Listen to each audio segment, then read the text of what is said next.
Sintex builders and developers की regional office आटोबान road पर रंगारंग तकरीब का इनेकाद किया गया।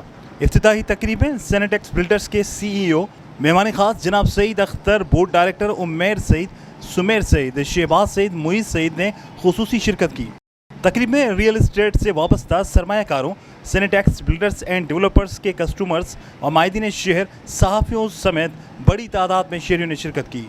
इस मौके पर रीजनल हेड्स हैदराबाद, सेनेटेक्स builders and developer Jahangir Khan और फराज अहमद का कहना था कि सेनेटेक्स बिल्डर्स एंड डेवलपर्स की रीजनल ऑफिस के क़याम का मकसद हैदराबाद और अंदरूनी सिंध के कस्टमर्स और शहरियों को बेहतर सहूलत फराहम करना है, ताकि अलाटीज़ बआसानी बुकिंग और इक़साम की अदायगी समेत दीगर मालूमात हासिल कर सकें। सेंटेक्स बिल्डर्स एंड डेवलपर्स की लामहदूद प्रोजेक्ट इस वक्त जारी हैं, जिनमें एल्पन सिटी, एल्पन रॉयल जिम खाना, एल्पन आर्केड, एल्पन मेगा मॉल, एल्पन फार्म हाउस, जबकि नूरियाबाद में वाक़ अपनी नौयत का वाहिद इंडस्ट्रियल प्रोजेक्ट एल्पन इंडस्ट्रियल सिटी की बुकिंग का आगाज़ हो गया है। तकरीब में CEO सईद अख्तर और बोर्ड डायरेक्टर्स ने केक काट कर ऑफिस का बाकायदा इफ्तिताह किया, जबकि इस मौके पर रंगारंग आतिशबाजी और पुरतकल्लुफ़ अशाया भी पेश किया गया। कैमरामैन उमर हयात के साथ इमरान शाह लकीरी, धूम न्यूज़ 24/7 हैदराबाद।